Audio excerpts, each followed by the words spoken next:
Hi, it's Glenni with the Nurturing Moment Live. Today we're going to be talking about extended breastfeeding.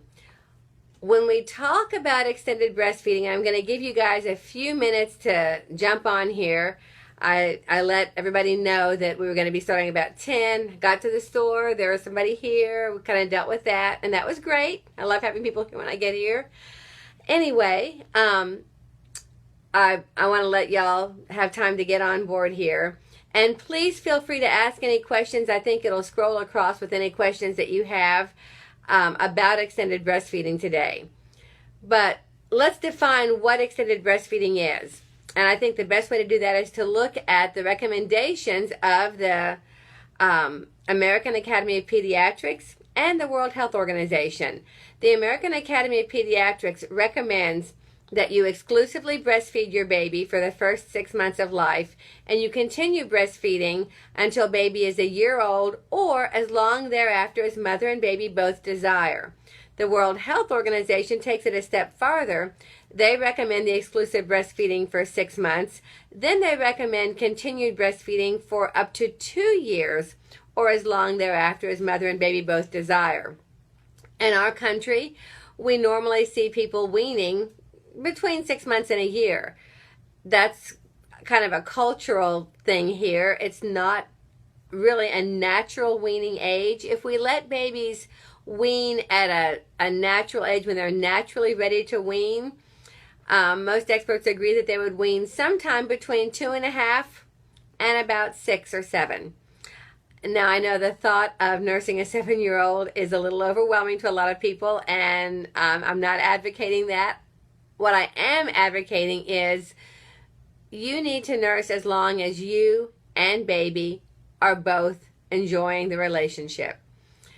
So that looks like maybe starting out thinking, okay, I'm going to make it for 6 weeks.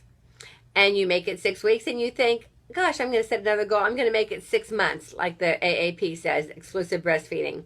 So you set that 6-month goal and you make it. And then you think, okay, AAP says a year, so I'm going to try to make it up to a year. And so you make it a year. And you get to that year, and this is what happened with me and my first daughter, actually, my first child.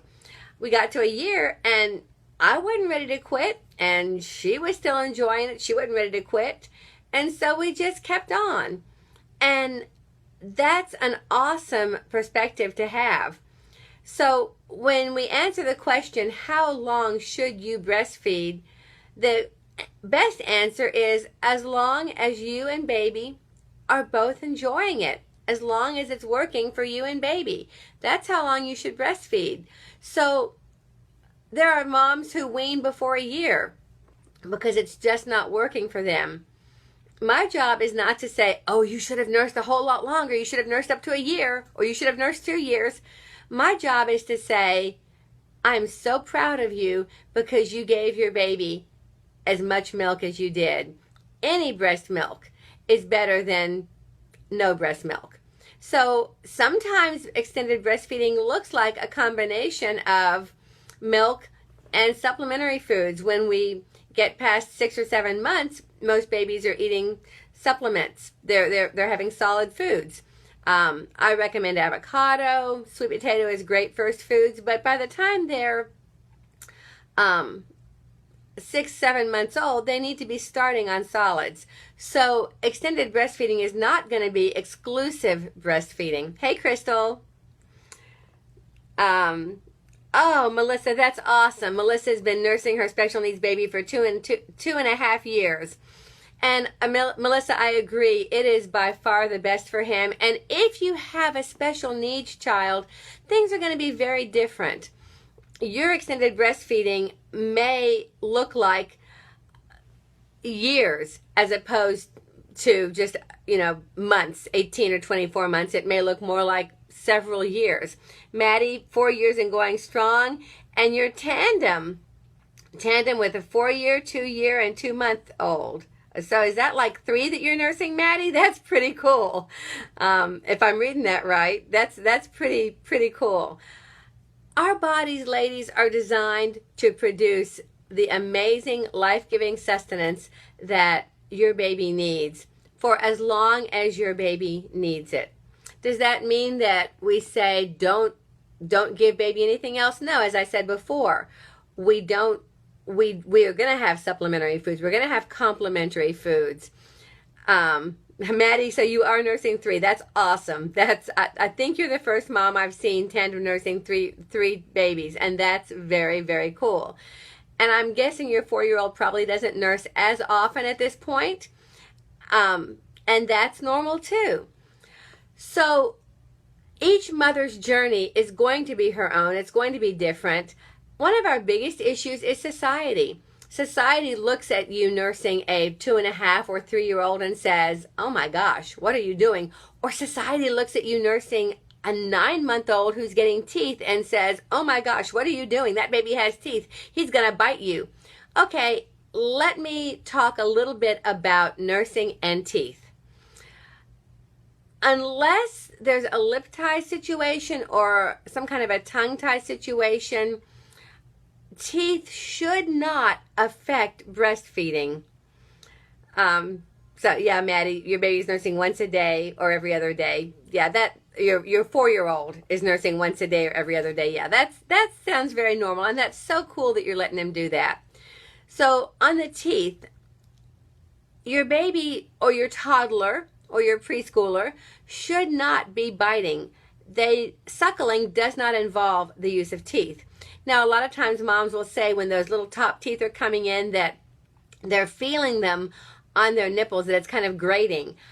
That makes me wonder how deep baby's latch is, because the teeth should be way back, like at the base of the areola. They should not be on the nipple. The teeth shouldn't be touching the nipple unless there's something going on with the latch, unless something is not quite right. So if you're having issues with teething, we can definitely take a look and see what's going on. But the most important thing you can do is work on deepening that latch. Make sure baby's got a super deep, super asymmetrical latch. That asymmetrical latch where the chin is low on the areola, and we've got a good bit of breast, more from the bottom than the top.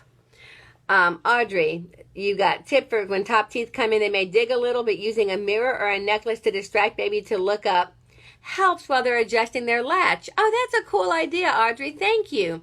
So you dangle something kind of over them while you're pulling down on that chin, getting that latch deeper. If you get that chin really, really deep, it's going to help. And hey, Shirley, thank you for joining. And Maddie, I know you're here. I'm so glad you guys have all jumped on here. Okay, so pulling down on the chin, deepening that latch, getting baby on really, really deep. And if it's uncomfortable, you can tell baby, that hurts. Let's readjust and take baby off. You always insert your finger in the corner of baby's mouth, break that suction, and get baby off. When babies are in the middle of teething, one of the things you can do is take a frozen cold washcloth and let them gnaw on that, chew on that for a little while as they are right before they're going to nurse. And then when they nurse, the gums are a little bit numb and they feel a little bit better. And so it's a little easier to get them to actually latch on without pain. You can also take baby off if he's biting. If baby is actively nursing, he's not going to bite, usually. So if you've got a biter, make sure that you watch baby closely throughout the feed and take him off as soon as you notice that he's done actively sucking and swallowing. That's going to help avoid the biting. Does anybody have any questions about dealing with culture and how you deal with extended breastfeeding and explain it to families? That was one of the things I really struggled with when I chose to nurse past 2 years.